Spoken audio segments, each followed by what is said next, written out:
오늘 이제 만물이 날을 보내고 첫 성일을 맞습니다. 오늘 주제의 말씀은 창세기를 말하다 주제가 되겠습니다. 우리 성서 66권 가운데 창세기는 첫 번째 책이 되겠습니다. 그리고 이 창세기는 창조, 타락, 그리고 인류 구원 섭리의 어떤 출발점이 되는 그런 책이기도 합니다. 그리고 이 책은 1장에서 50장까지 물론 이렇게 방대한 책들이 많이 있습니다만은 대단히 방대한 내용이다. 하나님의 그 섭리사에 아주 압축되어 있는 내용들이 바로 이 창세기라고 볼 수가 있습니다. 그래서 창세기의 그 인물 몇 면을 보게 되면 1장에서 11장까지는 아담 창조와 그리고 타락 그리고 노아까지 내용이 11장까지 기록되어 있습니다. 그리고 12장부터 24장까지는 아브람, 이삭에 대한 이야기, 그리고 25장에서 50장까지, 그러니까 창세기의 절반 부분은 야곱에 대한 얘기입니다. 그만큼 그 야곱은 하나님이 섭리사에 아주 좀 중심적 그런 나라의 내용을 담고 있기 때문에 이 앞으로 말씀이 전개되겠습니다마는 그 야곱의 그런 하나의 승리는 바로 아브람, 이삭 전체의 하나의 승리로 봤고, 그런 야곱의 그런 승리적 기반 후에 이스라엘 민족이 탄생되는 그러한 하나의 역사적 내용들이 기록되어진 것이 창세기라고 볼 수 있습니다. 자, 그래서 우리는 이제 먼저 이 창세기를 이야기하려면은 이제 우리 그 하나님의 섭리를 이해하기 위해서는 이 창세기 부분을 우리가 이해를 해야 됩니다. 그래서 하나님의 구원 섭리는 실질적으로 이 이스라엘 민족사를 통해서 이루어집니다. 왜 그러냐면 전번에도 말씀한 바가 있지, 미국의 독립선언문에는 왜 우리가 정부를 세우느냐, 그것은 천부가 부여한 생명, 자유, 행복의 추구권을 위해서 우리는 나라를 세운다 그랬습니다. 그렇기 때문에 우리 국민이, 백성들이 그러면 자유와 생명과 행복을 이뤄나간 데는 반드시 그 민족만 가지고는 안 됐습니다. 그 민족을 기반으로 한 나라가 세워져야 됩니다. 이런 것처럼 하나님의 섭리도 바로 왜 이스라엘 민족을 택했느냐, 바로 이 이스라엘 민족을 통해서 바로 하나님은 이 땅 위에 구원 섭리를 이룰 수 있는 메시아를 보내기 위한 것이다 하는 얘기입니다. 그래서 이 구원 섭리에 대한 얘기를 우리가 하기 전에 먼저 하나님의 그 창세기에 대해서 우리가 좀 아셔야만이 구원 섭리의 그런 전개 과정을 우리가 좀 이해를 할 수가 있습니다. 자, 그래서 아까 말씀드렸지, 이 하나님의 아담 창조, 타락 이런 문제는 이미 창조 원리와 탄원에서 자세히 말씀을 드렸기 때문에 시간이 없으니까 그건 약하고, 이제 이 아담 가정에서부터 하나님이 타락한 인류를 구원하는 섭리를 어떻게 전개시켜 나오는가 하는 하나의 내용을 말씀을 드린다면은 바로 이 아담 가정에 하나의 사건이 있었습니다. 그것이 바로 이 가인과 아벨, 그러니까 가인과 아벨의 그런 헌재 사건이 잘못되어서 결국 형님이 가인이 동생 아벨을 죽이는 인류 최초의 살인 사건이 아담 가정에서 일어납니다. 그러면 이런 하나의 그 사건의 배경을 우리가 이제 여러 가지 말씀으로 한번 찾아보겠습니다. 자, 하나님은 이 땅 위에 이 좀 메시아를 보낼 수 있는 그 터를 닦은 기대 위에 메시아가 이 땅에 오시는 겁니다. 그래서 그러한 메시아를 위한 기대를 세우기 위해서는 먼저 믿음이 기대라는 것을 세워야 됩니다. 즉, 타락한 인간이 하나님에 대한 믿음을 세운 기대 위에 바로 이 땅 위에 메시아를 위한 기대가 세워지게 되는데, 그 믿음의 기대에는 반드시 하나님이 섭리와 더불어서 인간 중심 인물이 나타나게 됩니다. 그래서 아담, 노아, 아브람, 모세 이런 모든 사람들이 이 믿음의 기대에 다 중심 인물들이었어요.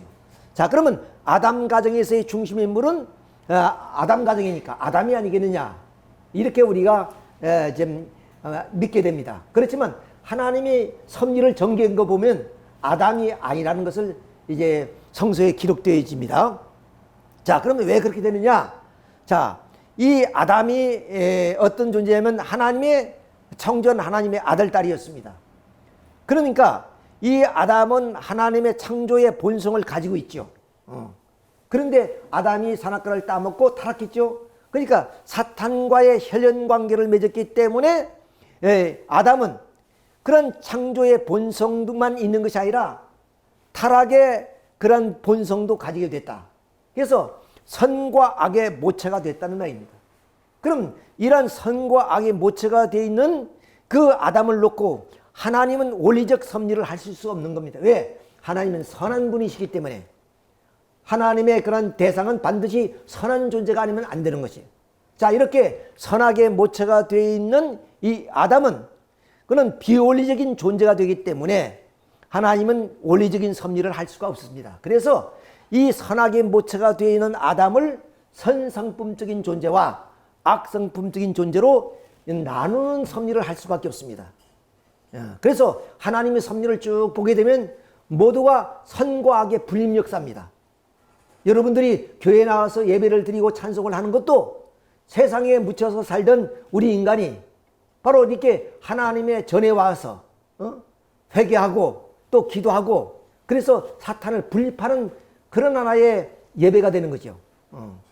자, 그런 것과 같이 이 아담도 선악을 분립해야 될 그런 입장에서 아담을 쪼개면 죽어버리니까 쪼갤 수 없지요. 자, 그래서 그의 그 분립의 대상으로서의 두 아들 가인과 아벨로 나눈 겁니다.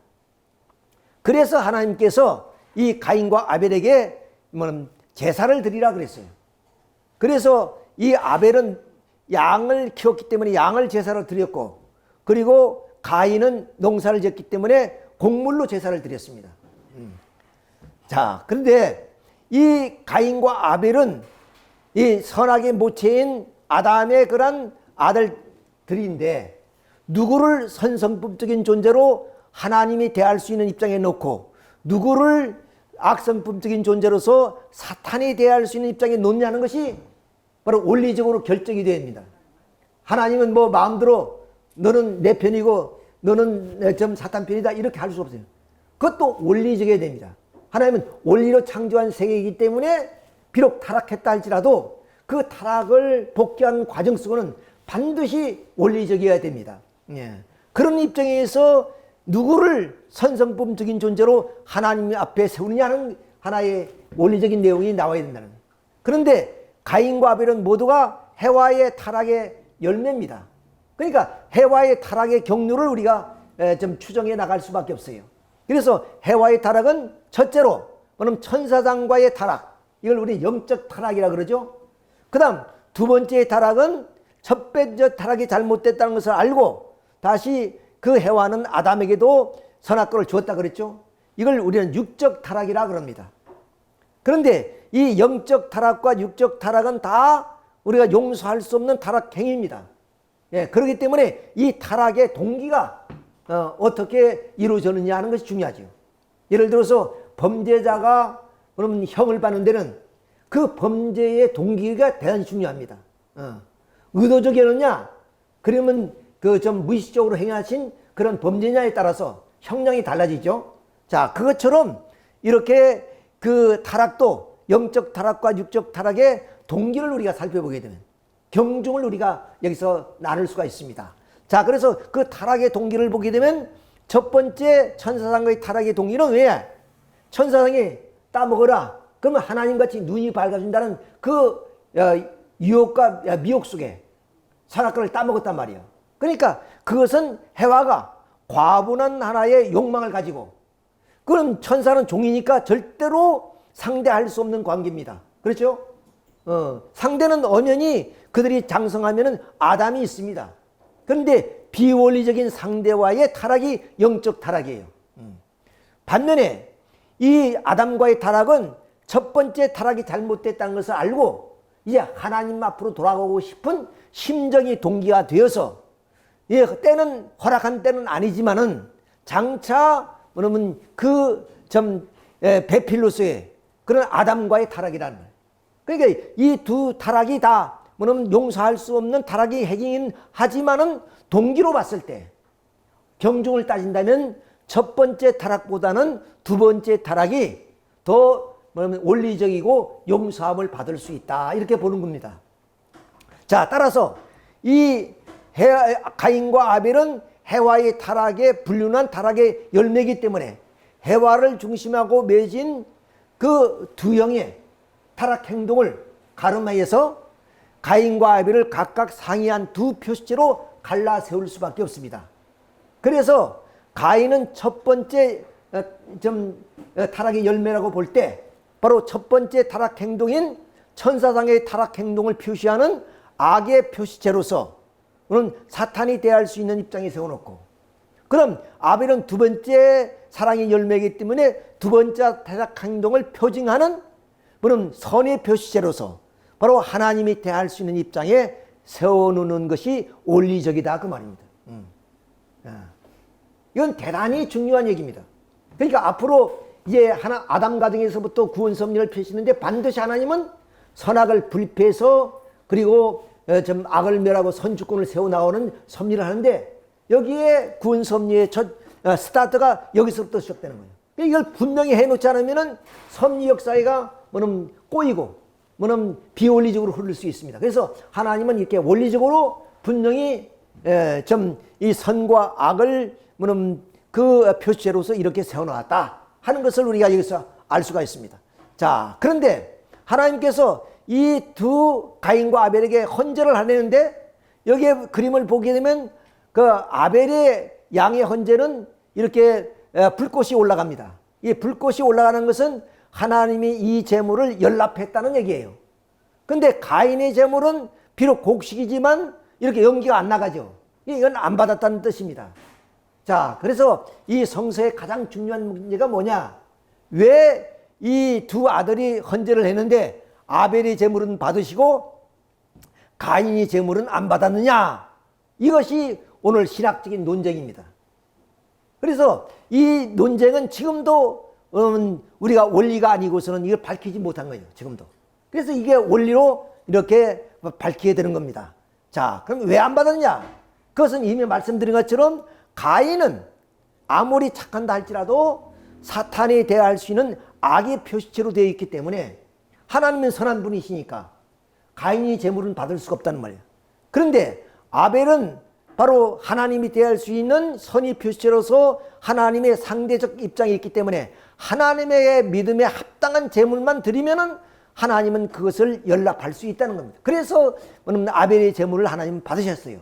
근데 가인의 제물은 아까 말씀드린 것처럼 사탄에 대할 수 있는 입장에 있기 때문에 그 자신이 어떤 하나님이 받을 수 있는 조건을 세우지 않고서는 하나님은 그것을 받을 수 없다는 거예요. 왜? 사탄 편이 있기 때문에. 그래서 창세기 4장 7절에 보면 내가 선을 행하면 어찌 낯을 들지 못하겠느냐, 선을 행하지 아니하면 죄가 문에 엎드리니라 했어요. 그러니까 이 가인은 이미 사탄 편이다 하는 것을 이 창세기 4장 7절에 얘기하고 있습니다. 그러니까 너는 사탄 편이 있기 때문에 선을 행하면 하나님이 그것을 받을 수 있다는 거예요. 그것이 뭐냐? 가인이 아벨을 통해서 하나님께 제사를 드려야 된다는 얘기예요. 그런데 가인이 그것을 생각하지 않고 뭐는 안 받았기 때문에 결국 그 아우인 동생을 돌로 쳐 죽입니다. 이것이 바로 아담 가정에서 일어난 최초의 살인사건이 되죠. 근데 지금도 이러한 하나의 내용을 바로 기라성 같은 신학자들이 있고 수많은 교회가 있지만은 왜 이렇게 되는지를 밝힌 바가 없습니다. 따라서 이렇게 우리 통일론리인 내용을 통해서 이러한 역사적인 내용을 이렇게 밝힌다는 것은 이 원리가 얼마나 위대하다는 것을 우리는 다시 한번 확인해야 됩니다. 자, 이렇게 해서 결국에 아담 가정에서 그 헌제는 결국 살인으로 이렇게 이제 끝나버리게 됩니다. 자, 그러니 하나님은 이 아담 가정을 통해 이루시려던 믿음의 기대를 이루지 못하고 메시아를 위한 기대죠. 자, 그래서 다시 1600년의 역사를 거쳐서 노아 가정에 이제 노아를 부르게 됩니다. 자, 그러면 노아 가정을 통해서 하나님은 메시아를 위한 기대를 어떻게 세워 나오셨는가 그것을 우리가 말씀드려야 되는데 시간이 없으니까 모든 것을 다 이렇게 약하고 바로 홍수 심판 사건을 통해서만 살펴보도록 하겠습니다. 자, 노아가 방주를 중심해서 벌어졌던 하나의 사건, 이것을 홍수 심판이라 그러죠. 홍수 심판을 끝난 이후에 노아는 어떤 입장이냐? 바로 천지 창조 이후에 아담의 입장과 같다 그 말입니다. 이 말은 뭐냐면 바로 노아는 이 심판 40일이 끝난 이후는 바로 천지 창조 이후에 아담과 같은 입장이다 그 말입니다. 자, 그것을 상기하면서 이 말씀을 들으셔야 됩니다. 자, 그러면 이 노아는 그러면 이제 홍수 심판이 끝났습니다. 끝난 입장의 노아의 가정은 바로 천지 창조 이후에 아담 가정과 같은 입장이다 그 말이에요. 입장이. 자, 그런데 이 아담 가정에는 바로 어떤 사건이 있습니까? 타락 사건이 있었죠. 타락하기 전에 그들은 나체로 있어도 부끄러워하지도 않고 감추지도 않았습니다. 그렇죠? 근데 그들이 타락하고 나니까 부끄러워서 하체를 가리고 숨었습니다. 자, 그러니까 이제 우리가 부끄럽고 그리고 가렸다는 뜻은 무엇이냐? 그것은 바로 이 사탄과의 혈연 관계를 맺었다는 정령의 표시고 또 숨었다는 것은 사탄과 혈연 관계를 맺었기 때문에 하나님 앞에 나타날 수 없다는 범죄 의식의 표현이다 그 말이에요. 그냥 단순히 부끄럽다 가렸다는 그 얘기는 이런 큰 뜻이 있습니다. 이렇게 내가 죄인이다 하는 사실이에요. 그걸 확인하기도 전에 확인할 필요도 없이 내가 부끄럽고 가렸다는 것은 바로 이러한 하나의 뜻을 가지고 있기 때문에 하나님이 이들의 타락행위를 보지 않더라도 벌써 그 행동과 결과를 통해서 하나님은 알고 계셨다 그 말입니다. 자, 그러니까 이제 이 아담 가정이 타락으로 이렇게 부끄러워하고 가린 그런 입장이 되었으니까 이제 노아 가정에서 어떻습니까? 나체를 보더라도 부끄러워하지도 않고 가리지도 않는다는 하나의 입장에 서야 된다. 왜? 노아 가정이 아담 가정을 대신한 입장에 섰을 때. 그러니까 하나님은 이와 같이 아담 가정에서의 좀 타락하기 전에 하체로 드러내도 부끄럽지도 않고 가리지도 않은 그 모습을 보며 기뻐하셨던 하나님의 심정은 바로 이렇게 노아 가정을 중심해서 그것을 복귀시키려고 했던 것입니다. 그러니까 노아 가정은 그 아버지 하체를 보더라도 부끄러워하지도 않고 가리지도 않는 행동을 함으로 알마 아담 가정의 입장을 탕감복귀할 수가 있는 것이다 그 말입니다. 그런 입장에 서야 되는데 그런 입장에 서기 위해서 어떻게 됩니까? 바로 이 셈이 섭리의 중심 인물인데 이 셈이 함이 중심 인물인데 함이 아버지의 나체를 보고도 부끄러워하지도 않고 또 형제들에게 동요시키지도 않고 자 이렇게 해서 그 아버지 노아와 심정적 일체를 이기게 되면 그렇잖아요. 아버지 나체를 보면 이상스럽다 그러면 벌써 아버지와 함은 마음에 거리가 있는 거예요. 그렇잖아요. 그런데 함이 아버지 나체를 보고도 전혀 부끄러워하지 않는 태어났단 말이에요. 그것은 아버지를 이해하고 계시다 그 말이에요. 더구나 이해할 수 있는 것은 뭐냐면 아무도 믿지 않은데 120년간 방주를 지었잖아요. 홍수 심판한다고. 그건 아버지밖에 안 믿었어요. 그러면 아버지가 결과적으로 홍수 심판이 일어났으니까 아버지의 말씀에 절대 순종하고 아버지를 존경하고 아버지의 행동에 대해서 절대적인 믿음을 가져야 돼요. 그런데 함은 아버지의 그 나체 행위를 이상하게 생각했단 말이에요. 그래서 자기 형제들을 노동시켜가지고 아버지의 나체를 부끄러워하고 하체를 가렸지 않습니까? 자, 이건 뭐냐? 바로 아담 가정에서의 부끄러워하고 가린 행위를 탕감복귀해야 될 노아 가정이기 때문에 노아 가정의 입장에서는 이런 부끄러운 하체를 보더라도 부끄러워하지도 않고 가리도 않는다는 그런 노아와의 심정적 일체를 가질 때 비로소 이 아담 가정에 부끄럽고 가렸다는 행동을 바로 탕감복귀할 수 있기 때문에 그렇습니다. 이런 입장에서 바로 노아가 낯으로 누워있게 했던 것이다. 이것 또한 성서에서 대단히 중요한 내용이지만 어느 신학자도 어떤 교회에서도 이것을 밝히는 그런 교회가 없다는 거예요. 이것은 바로 참부모님이 밝히신 통일논리에서밖에 이건 밝히지 못한 거예요. 이런 위대한 하나의 원리라는 사실이에요. 그러니까 이 성서가 얼마나 됐냐면 적어도 4,000년 된 성서란 말이에요. 그 성서가 지금도 이와 같은 하나의 비유의 내용을 밝히지 못한 채 그냥 문자대로 지금까지 우리가 믿어왔습니다. 이것을 참부모님께서 원리를 통해서 규명해 줌으로 알마 이제 인류의 그 구원 섭리가 어떻게 이루어져 나간다는 사실을 우리가 여기서 규명해 나갈 수 있는 아주 좋은 예가 되는 것이죠. 자, 그러니까 결국 가리고 숨은 행위는 바로 이 자신이 아담이 가리고 숨을 알마 결국 사탄의 혈연적인 후손인 것을 그들이 나타낸 것처럼 노아 가정에서 가리고 숨을 알마 스스로가 우리는 사탄이 후손이다, 사탄이 자식이다 하는 것을 증명해 준 결과가 되기 때문에 결국에 이 조건에 의해서 사탄이가 침범했기 때문에 이 노아 가정에서의 나체의 사건은 바로 사탄의 침범 사건이 되어서 노아 가정을 중심한 하나님의 섭리가 실패로 돌아가게 됐다.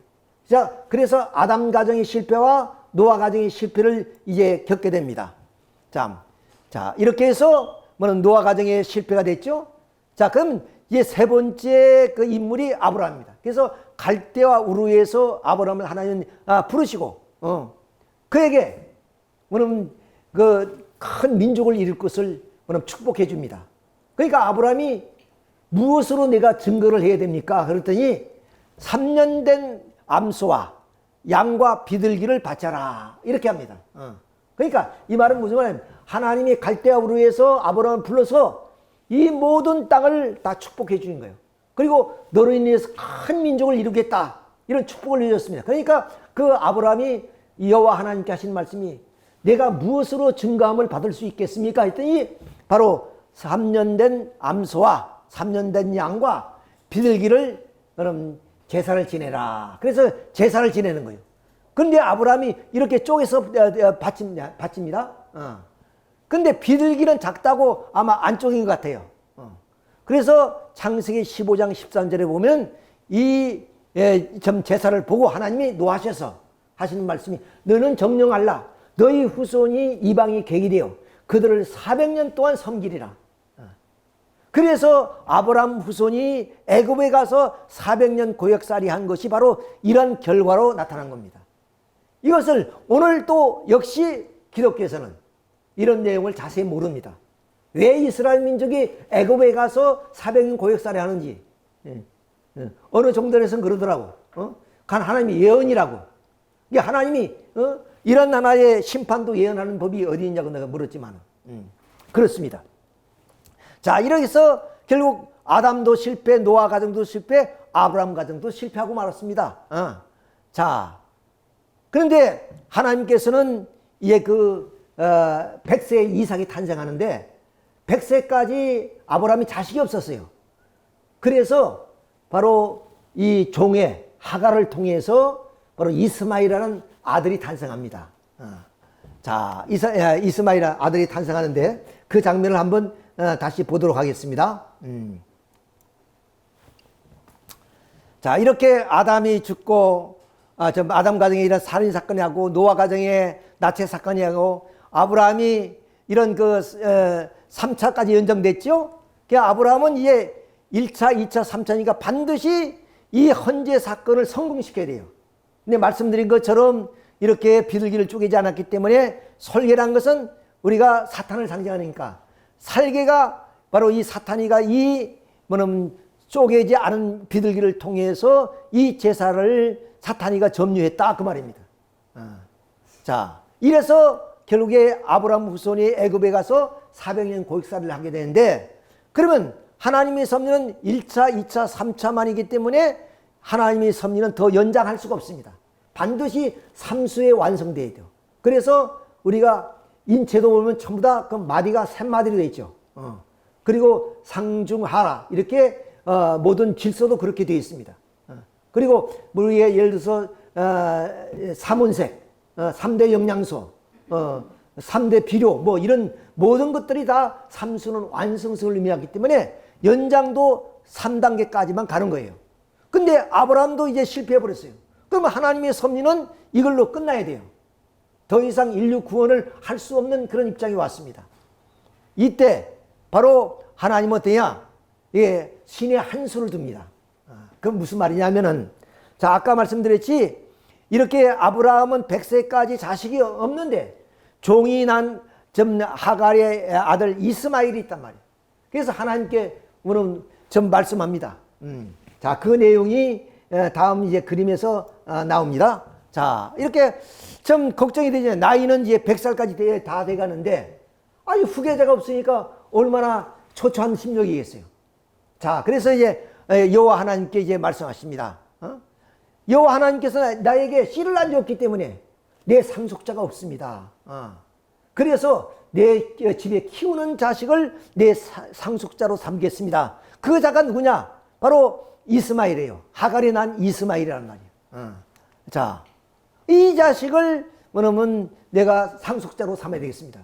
그러니까 정실에서 태어난 자식이 후계 계도를 이어나가야 되는데, 종에서 태어난 자식을 세울 수, 왜? 자식이 없기 때문에. 자, 이렇게 되자 여호와 하나님께서 말씀하시기를, 아니다. 내 몸에서 날짜가 있다.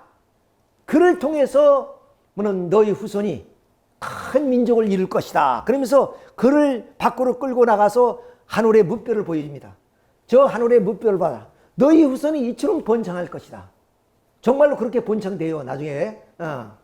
자, 이렇게 해서 셀 수 없는 그런 별처럼 너희 후손이 셀 수 없이 이렇게 번창할 것을 바로 하갈에 난 이스마엘을 통해서 아니라 바로 이제 태어날 그런 자식, 100세에 난 이삭을 통해서 그것을 설명합니다. 자, 그래서 천사가 와서 이삭 탄생을 예고해주고, 그래서 이삭이 탄생합니다. 100세 때. 자, 그러면 이렇게 해서 이제 우리는 이스마엘과 그리고 이삭의 그런 하나의 족보를 한번 살펴보도록 합시다. 자, 아까 아브라함이 종 하갈을 통해서 이스마엘이 나왔다 그러죠? 그리고 본처를 통해서 이제 100세의 이삭이 나옵니다. 그러면 이스마엘의 족보를 보게 되면 이스마엘은 바로 본처가 사라입니다.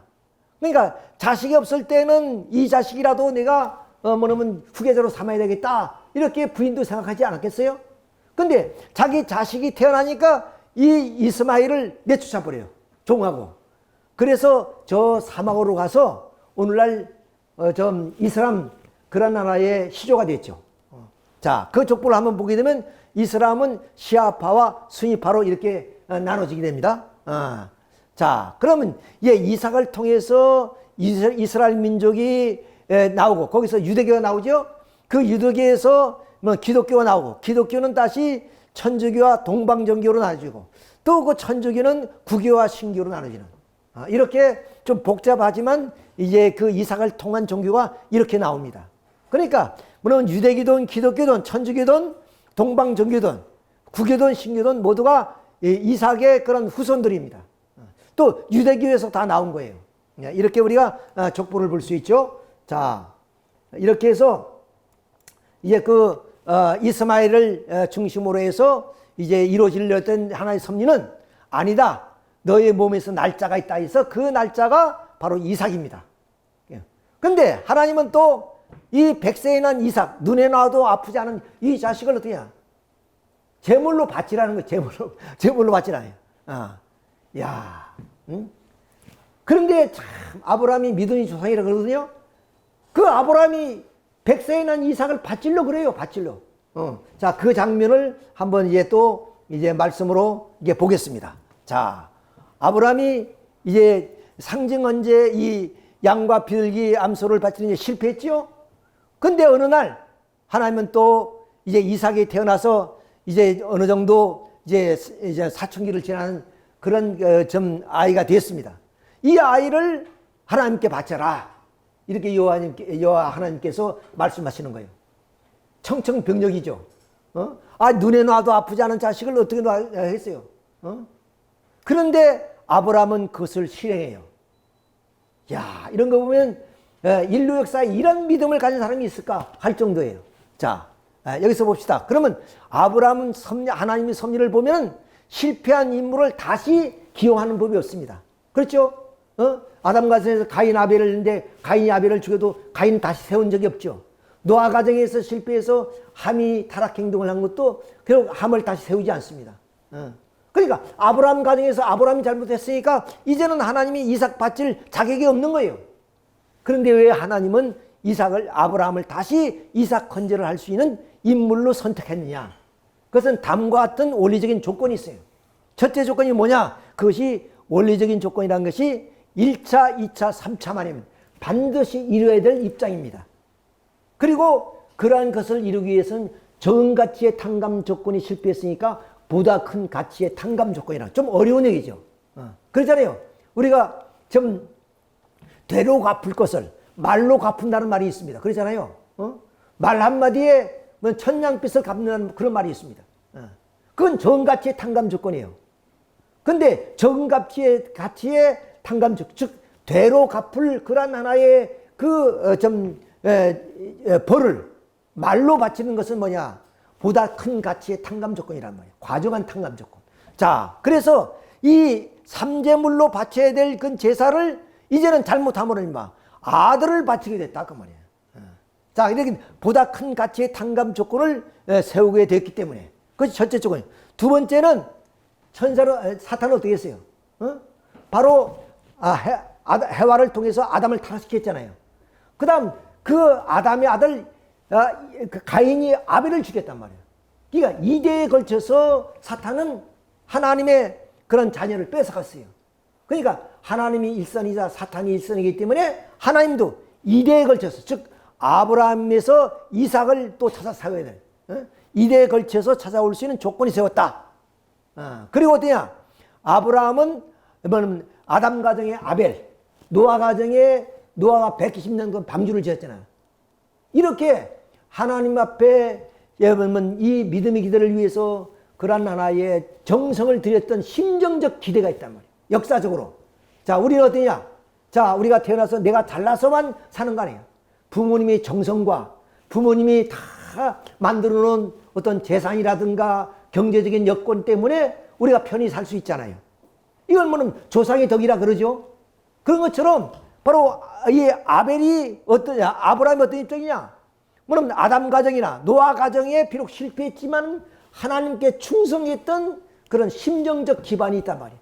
그런 역사적 기반 위에 서 있기 때문에 아브라함은 다시 한번 이삭을 바칠 수 있는 조건이 된다 그 말이에요. 그래서 아브라함이 이삭 건재를 하게 됐다 하는 얘기가 됐습니다. 자, 근데 여기에서 다시 말씀드리지만 아브라함이 이제 3일 노정을 통해서 모리아 산에서 이 아들을 이제 바쳐야 됩니다. 근데 이제 그러면 이 나무와 그리고 불을 가지고 이제 올라가는데 이 이삭이 아버지한테 묻습니다. 아버지, 지금 제사를 지내러 올라가는데 이거는 땔감과 불은 있는데 양은 어디 있습니까? 이거 기가 막힌 소리예요. 지금 너를 제사 지내러 간다. 이 말을 어떻게 하겠어요, 이거는? 간다는 것도 좀 우리 인간으로서는 도저히 이해될 수 없지만은 이런 상황 속에서 그때 아브라함은 다 여호와 하나님이 준비해 놨단다. 준비해 놓은 것이 이 자식이에요, 이 자식. 자, 이렇게 해서 이제 모리아 산상에서 이제 제사를 지냅니다. 근데 이때 어떠냐면 주저하는 마음. 혹시 뭐 하나님이 좀 내가 여기까지 왔으니까 이제 됐다 하지 않겠냐 이런 생각, 이런 어떤 잡념을 갖다면 이건 안 되는 거예요. 온전히 일구월심, 그냥 초심의 마음, 어느 날 나타나서 너 자식 백세는 자식을 드리라, 그 마음 그대로 뭐냐면 이 모리아까지 와가지고 아들을 딱 묶어가지고 제사를 딱 지내는 거예요. 자, 근데 이때 또 뭐냐, 이 이삭이 얼마나 아버지한테 효자 중에 효자예요. 왜냐면 이미 반항할 수 있는 그런 연령이고 힘을 개더라도 아버지는 이제 늙었고 얘는 이제 뭐냐면 청년이 되는 나이예요. 힘을 기르더라도 이길 수 있는 나이인데 아버지의 행동대로 절대 순종하는 겁니다. 그러니까 아버지가 하나님 앞에 제사를 드리는 그 심정과 그리고 그 이삭이 아버지한테 순종하는 마음이 하나가 되었단 말이에요. 아까 노아 가정이 어때요? 함과 아버지가 심정적 일치를 이루기 위한 하나의 방법이 노아의 나체 사건입니다. 왜? 아버지가 120년 동안 방주를 지었으니까 아버지 말씀 듣고 그냥 좀 아버지가 나처럼 누웠어도 아버지 뜻이 있었구나 이렇게 생각해야 되는데 그렇게 생각하지 않고 오히려 아버지를 의심했단 말이에요.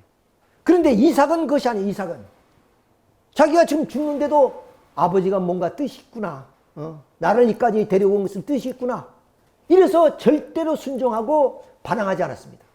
그러니까 어떻게 했어요? 이 제사는 뭐냐면 하나님을 중심하고 아브라함이나 이삭이 한 몸이 되고 한 뜻이 돼서 불가분의 관계 속에서 이 제사를 드리는 순간이었단 말이에요. 그 순간에 칼을 딱 들이대니까 그때 천사가 나타나서 아브라함아 아브라함아 그 손을 멈추라고 했어요. 이 말은 뭐냐? 이제는 제사를 드릴 필요 없이 뭐냐면 너와 너의 가정과 그리고 이삭에게 들었던 사탄이가 분립됐다. 사탄이도 겁이 나서 도망가 버렸어요. 진짜 이놈이 자기 자식을 죽일까? 이렇게 봤을 거 아니겠어요? 사람이면 그렇게 못하지. 이렇게 생각했는데 오늘은 진짜 그 자식과 아버지가 하나가 되어서 하나님께 제사를 지내려고 그런단 말이에요. 그러니까 결국 이 제사는 뭐냐? 바로 아브라함 가정의 상징언제 실패로 얼마 들어간 사탄을 불입하는 하나의 사건이에요. 근데 죽이지 않더라도 그들이 이미 하나가 되어서 사탄이가 분립됐기 때문에 여기에서 멈추라는 그러한 하나의 말씀을 내린 겁니다. 자, 그래서 결국 아브라함과 이삭은 심정적 하나의 일체가 되어서 더구나 이삭이 하나님 아버지 앞에 절대적인 믿음과 충성을 통해서 이제 이삭과 또한 죽었다는 입장이 되었고 아브라함은 사탄에 분립됐다는 그런 입장이 있기 때문에 하나님은 이 이삭을 중심으로 하는 하나의 섭리가 새롭게 출발됐다. 아브라함은 실패했으니까 실패한 것이고 그래서 아브라함과 이삭은 한 몸이 되어서 이삭의 승리는 아브라함의 승리로 이어지는 하나의 창세기 역사가 이루어집니다. 이건 놀라운 얘기입니다. 이런 얘기를 어느 신학자가 얘기를 못해요. 그러니까 이 창세기의 역사를 우리가 알아야만이 하나님의 구원 섭리사를 우리는 쭉 추적해 올라갈 수 있는 거예요. 이게 중대한 내용이 중대해요. 그러니까 결국이야 아브라함에서부터 야곱, 요셉까지의 매장이야 11장은 노아까지라고 했죠. 그러니까 아브라함에서부터 약 5분의 4를 전부 다 이 아브라함 가정을 중심한 일족을 중심한 이야기예요. 이 창세기 역사가 어느 성서에도 한 일족을 중심해서 그렇게 전개된 역사가 없습니다. 딱 여기 하나뿐이에요. 이제 앞으로 그것이 다시 전개되겠습니다만은 자 이렇게 해서 결국 이삭 헌제가 성공이 된 거예요. 자 이삭 헌제가 성공되니까 이삭과 아브라함은 한 몸이 됐단 말이에요. 한 몸이 돼서 이 헌제가 성공된 거 아니겠어요? 그러니까 아브라함이자 이삭이자 아브라함이 된 거예요. 자, 그래서 이제 아브라함을 중심해서 이렇게 펼쳐져야 될 하나의 역사가 그리고 아브라함이 실패했으니까 다시 종으로도 행적인 탕감복이라고 좀 어려운 얘기인데 그런 얘기는 이제 뭐 할 필요 없고 여러분들이 이해를 잘 못하니까 이렇게 연장이 되었지만 연장되지 않은 입장에서 에서와 야곱으로 나눕니다. 이것은 가인과 아벨 같은 입장이에요. 왜? 항상 분립 역사를 해야 되니까. 사탄편과 하늘편 이렇게 나누어서 여러분들도 그러죠. 우리 마음과 마음은 하늘편, 몸은 사탄편. 그러니까 돼서 양심이나 마음을 중심해서 살아가려고 노력하라는 그 수순과 그리고 가르침이 바로 그런 의미가 있어요. 자, 이렇게 해서 결국 야곱은 이건 이제 설명드리겠습니다만은 개인적으로 가정적으로 천사와의 그런 주안권을 회복함으로 알마 결국 이런 하나의 좀 승리를 거두게 됐다 하는 얘기예요. 승리를 거두게 됐다. 자, 그래서 결국에 이 야곱의 승리로 말미암아 결국 야곱과 이삭과 아브라함은 한 몸이 된 거예요. 한 몸이 된 거예요. 그게 뜻으로 본 일대라 그럽니다. 분명히 개체는 서로가 다릅니다. 3대죠. 3대인데 이러한 하나의 좀 섭리를 두고 봤을 때 한 몸이 되어서 승리했기 때문에 이것을 뭐냐면 뜻으로 본 일대다. 그래서 출애굽기 3장 6절에 보면 나는 너희 조상 아브라함의 하나님, 이삭의 하나님, 뭐냐면 야곱의 하나님이다. 한 말이에요. 이 성서 구절이 이렇게 해서 나오는 겁니다. 근데 오늘 기독교 성도들은 이걸 몰라요. 왜 아브라함의 하나님, 이삭의 하나님, 아브라함의 하나님은 아브라함의 하나님이지 왜 이삭까지, 거기 야곱까지 끼어드느냐. 이러한 3대가 뭐냐면 그 정성과 그리고 하나님의 절대적인 믿음을 통해서 승리했기 때문에 이렇게 3대를 일대로 보는 거예요. 그래서 일대로 봐서 섭리는 연장되지도 않았고, 그리고 아브라함은 실패하지도 않았던 하나의 조건이 세워집니다. 그건 좀 어려우니까 우리가 그러면 이 아브라함 가정을 집중적으로 공부할 때 공부하도록 하겠습니다. 자, 이렇게 해서 야곱이 뭐냐면 개인적으로 승리했죠. 가정적으로 승리했죠. 천사에 대한 승리를 했죠. 이렇게 인류 역사의 최초로 이 아브라함 가정에 하나님이 사탄과 싸워 승리한 쾌거를 부르짖게 되었습니다. 그러므로 인하여 어떻게 되냐? 바로 이 야곱의 승리한 그 후손을 우리는 뭐냐면 이스라엘 민족이라고 그러잖아요. 야곱에게 천사가 승리하니까 천사가 너는 이름이 뭐냐니까 야곱이라 그러니까 이제부터는 야곱이라 하지 않고 이스라엘이라고 그래서 이스라엘이 된 거예요. 그 후손이 이스라엘 민족사가 되는 거예요. 그런 민족사가 왜 뭐냐면 하나님이 섭리사에 수많은 민족 가운데 선택되느냐. 이러한 하나의 승리적 내용이 있기 때문에 하나님은 이 민족을 세우셔서 이 민족을 통해서 바로 예수님을 보내시게 됐다. 왜 많고 많은 민족 가운데 왜 하필이면 그 소수의 민족 이스라엘 민족을 왜 섭리로 세웠냐. 이러한 역사적 배경이 있다고 말이에요. 자, 이런 것을 이제 말씀을 내가 드렸습니다. 자, 그러면 이제 내용을 한번 우리가 좀 살펴보도록 하겠습니다. 자, 아브라함, 이삭, 야곱이 각자가 다르지만 3대가 일대로 보는 거죠. 자, 이렇게 해서 결국 그 떡과 팥죽으로 이제 그 역사가 벌어집니다. 이걸 이제 아까 야곱이 탄생 과정, 승리 과정입니다. 이삭에서 승리한 다음에 이삭에서 두 아들이 태어납니다. 이것이 야곱이고 이것이 에서입니다. 에서 형님은 사냥을 잘 하시는 거예요. 자, 그런데 어느 날 사냥 갔다 오다가 그 야곱이가 팥죽을 끓이고 있어요, 집에. 배고프니까 팥죽 달라 하니까 야곱이가 형님한테 그 형님 나한테 팥죽으로 바꿉시다. 그러니까 배고프니까 그래라, 네 가져라. 그래서 팥죽 얻어먹고 장자를 이제 좀 찾아 그 야곱에게 넘겨준 것 같은 하나의 언약이단 말이에요. 언약도 중요하잖아요. 자, 그 이후에 실체적으로 아버지가 눈이 머니까 이제 상속해줘야 되겠다. 그래서 예나 지금이나 장자가 상속권을 갖는 거 아니에요. 자, 그러니까 이 아버지는 모르죠, 이 사건을. 그러니까 이 장자에게 상속권을 주려고 하는데 너 사냥해서 음식을 맛있는 거 만들어 오면 내가 주겠다. 그 사이에 어머니 리브가입니다. 어머니가 리브가가 이 야곱을 다 추적해서 곳간에 있는 그 양을 잡아서 그러면 에서의 목소리를 내면서 가서 몰래 눈먼 아버지부터 축복을 받습니다. 그러니까 축복을 훔친 거죠. 쉽게 말하면 훔쳤다. 자, 그러니까 어떻게 됐습니까? 와보니까 이미 축복은 끝나버렸어요. 이게 화가 나죠.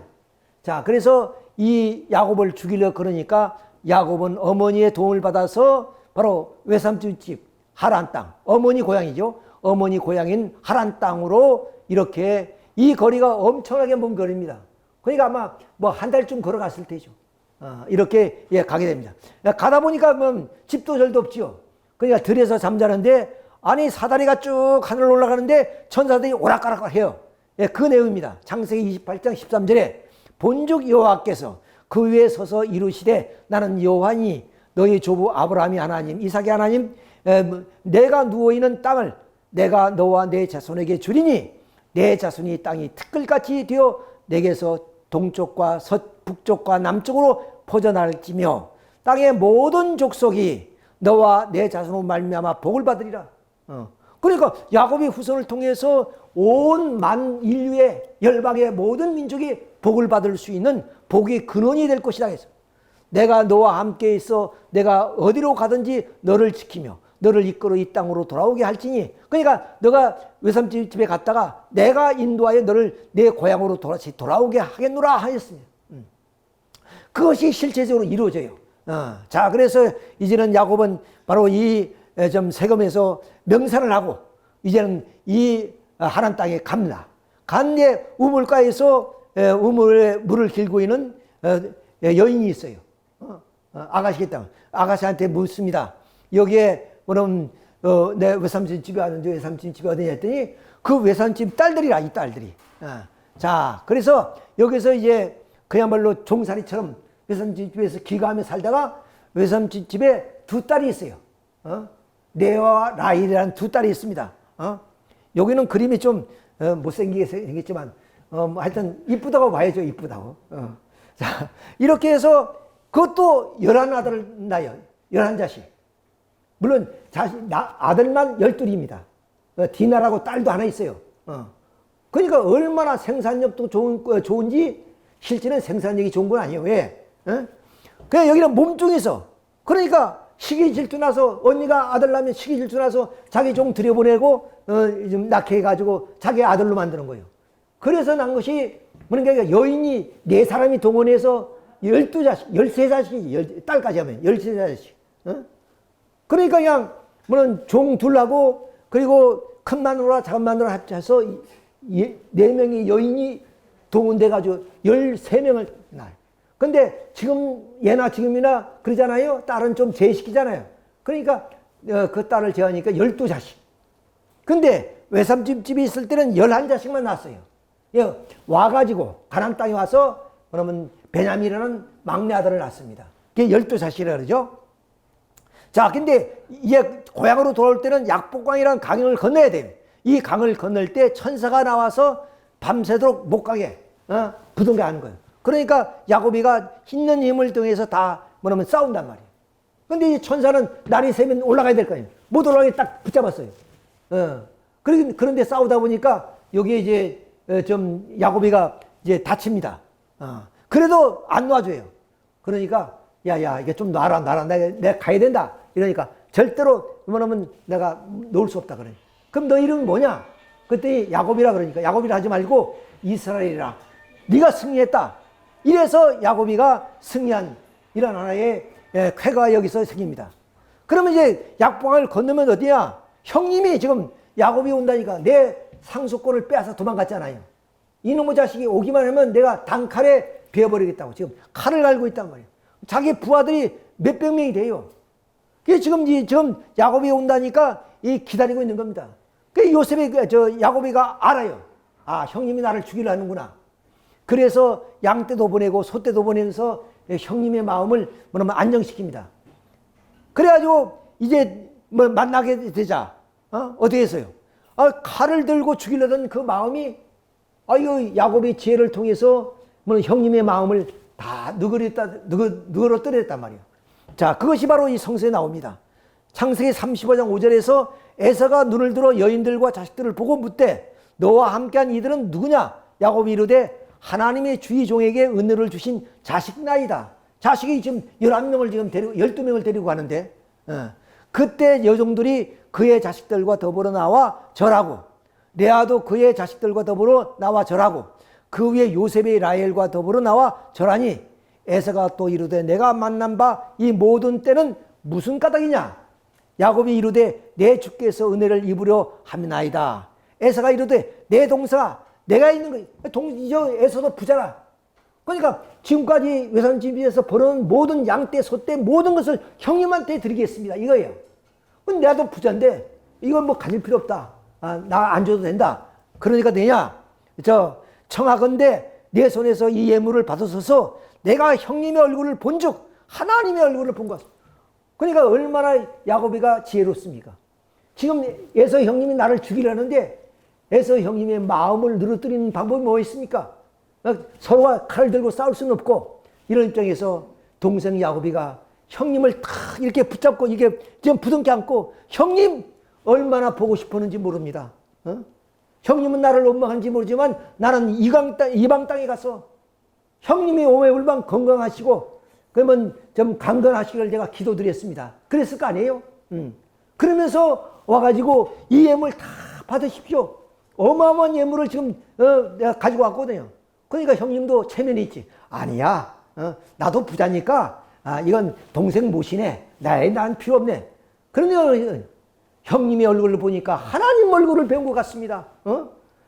그러면서 형님을 그냥 다독이니까 형님 어떻게 했어? 칼을 가졌던 것이 부끄러워서 칼을 쏙 집어넣어버리고 그 다음 형님과 아와 부둥켜 하는 그런 내용이에요. 지금. 자, 이런 내용입니다. 자, 이게 기가 막힌 사실이죠. 자, 이렇게 해서 결국에 그 형님과 아우가 이젠 이렇게 화답을 하는 그런 장면을 우리가 여기서 보게 됩니다. 좀 순서가 좀 다른데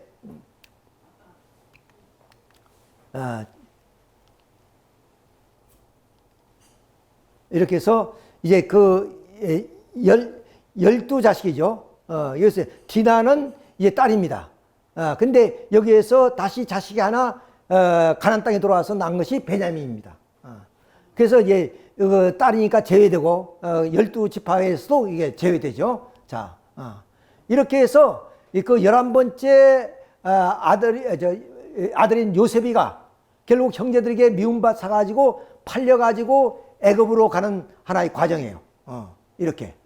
시간이 없으니까 좀 빨리 가겠습니다. 자, 요 순서가 좀 내가 다르긴 했는데 이게 잘못돼서 자, 그러면 이제 그 요셉이가 이제 야곱이가 이제 고향 땅으로 돌아와서 이렇게 이제 부모님을 모시고 이렇게 살다가 이제 그 아버지는 돌아왔죠. 그 야곱이가 이제 12자식 두지 않았습니까? 그 12자식 가운데 그 요셉을 굉장히 사랑했어요. 그래서 시장에 가도 채석꽃 사다가 입히고 막 동네방네 자랑해요. 우리 아들 이쁘지 않냐고 막. 근데 형님들이 이제 양치러 멀리 갔습니다. 풀을 찾아서. 그러니까 궁금해요. 그래서 그 11번째 요셉을 보냅니다. 가서 어떻게 지내고 있느냐 가서 보고라. 예, 갔습니다. 갔는데 어디냐면 그동안 아버지는 이 요셉만 사랑하니까 형님들이 질투한 거예요. 그래서 저자를 우리가 죽이자. 이렇게 해가지고 결국 죽이는 순간 죽이지 않고 마침 이 약대상 뭐는 낙타를 통해서 장사하는 약대상을 만나서 약대상한테 팔아버립니다. 돈 받고. 그러니까 뭐냐면 야곱의 11번째 아들인 요셉이가 곡절도 없이 형님들의 질투 때문에 이 약대상에 팔려가지고 어디 갔냐? 바로 요게 고센 땅, 애굽 땅으로 들어가게 된 거예요. 아까 말씀드렸죠? 뭐냐면 아브라함이 상징언제 실패하기 때문에 그의 후손이 애굽에 들어가서 400년 고육살이 하는 것이 바로 이 요셉부터 들어가서 시작한 겁니다. 요셉부터. 자, 그래서 그 요셉이 이제 들어가가지고 여기에서 어디면 보디발 장군 집에 가서 이제는 뭐 이렇게 사무도 보고 뭐 똑똑하고 좀 우리 제주말로 요망지니까 그야말로 이게 이제 거기에 이제 어떤 집사로 기용을 한 것 같아요. 그런데 이 보디발 장군의 아내가 이 요셉을 좋아해. 요셉을. 요셉이 좀 잘생기고 건강하게 보이니까.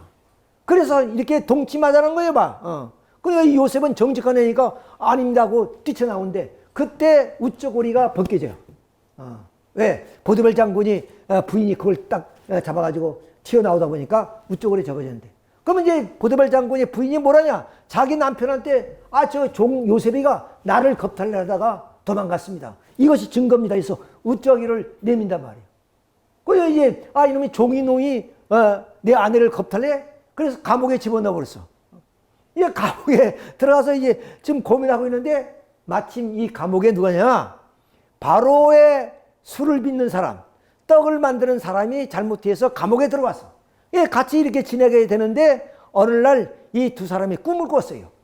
꿈을 꿨는데 하나는 떡을 지는 애는 이 떡이 이게 세광지로 했는데 새들이 와서 쫓아 먹었다 이거야.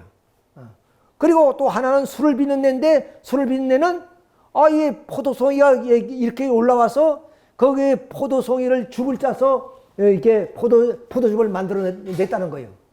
하도 꿈이 신기해서 이 요셉에게 뭐냐면 이 얘기를 합니다. 요셉의 꿈을 잘 꿨고요. 해몽합니다. 그걸 해몽했단 말이에요. 왜? 떡을 만드는 너는 3일 후에, 광주리가 3개죠?